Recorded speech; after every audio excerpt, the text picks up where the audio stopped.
Back to our channel. তো যারা যারা আজকে ভাবছো যে তুমি একজন সরকারি চাকরির জন্য ফর্ম ফিল আপ করেছো, তোমার কি ডকুমেন্টস লাগবে, তুমি ডব্লিউবিজে এক্সাম দেবে, তোমার জন্য কি ডকুমেন্টস লাগবে, ডমিসাইল সার্টিফিকেটের বেসে। তুমি ভাবছো যে নিট দেবে, যেই অ্যাডভান্স দেবে, তোমার জন্য ডমিসাইল সার্টিফিকেট খুবই প্রয়োজনীয়। তো তোমার জন্য এই ফরম্যাট যেটা দেখতে পাচ্ছ, প্রোফর্মা A2 যে ফরম্যাটটা নিয়ে এসেছি, সেটা তোমাদের যে কোনো চাকরি পরীক্ষার জন্য ও এই ফরম্যাটটা প্রয়োজন হবে। কিন্তু এখানে যে ফরম্যাটটা তোমাদের জন্য দেখানো হয়েছে, এটা এখানে লেখা আছে যেহেতু ডব্লিউবিজে এর বেসে, সেটার জন্য ডব্লিউবিজে এর।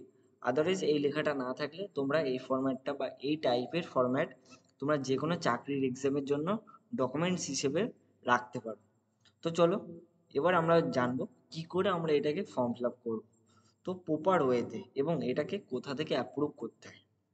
তো যারা দেখছো কলেজে ভর্তি হবে রিসেন্টলি, তো তাদের জন্য এই ফরম্যাটটা, তো প্রোফর্মা A2 ফরম্যাট।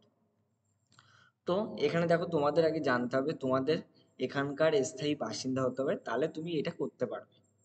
তো এটা তোমাদেরকে করতে হলে এই ফর্মটা যখন ফিল আপ করবে তখন এখানে পরিষ্কারভাবে দেখতে পাচ্ছ সার্টিফাইড দ্যাট, এই জায়গাটাতে তোমরা নিজেদের নাম লিখবে, সন অথবা ডটার অফ, এখানে তোমার বাবা কিংবা মায়ের নাম।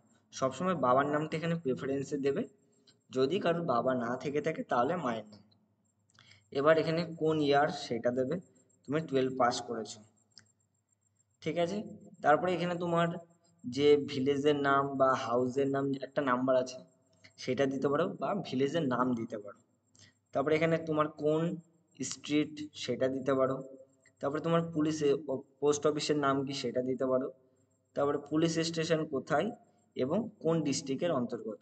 তো তোমাকে এই করে জায়গায় ফিল আপ করতে হবে, এবং এইটা জানতে হবে মোস্ট ইম্পর্টেন্ট পার্ট, যে কোন অ্যাসেম্বলির মধ্যে তুমি অন্তর্গত, মানে কোন কমিউনিটির মধ্যে তুমি আছো। এইটা হচ্ছে মোস্ট ভাইটাল পার্ট, যে তুমি কোন কমিউনিটির অন্তর্গত, SC ST OBC, এই যে কমিউনিটিগুলো আছে তার মধ্যে তুমি কোনটার অন্তর্গত, তো সেইটা এখানে ফিল আপ করবে।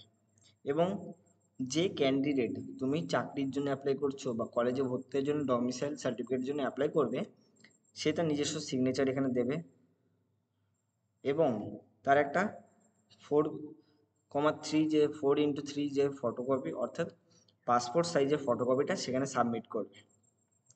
করাই হয়ে গেল। এই পোর্শন যেটা দেখতে পাচ্ছ, এইটাতে তোমরা কেউ হাত দেবে না, অর্থাৎ এখানে যে অথরিটি যিনি আছেন তিনি এখানে সিগনেচার করবেন। এবার এখানে সব কিছু ফিল আপ করবেন, নাম্বার দেবেন, তার নিজস্ব নম্বর, তার ID।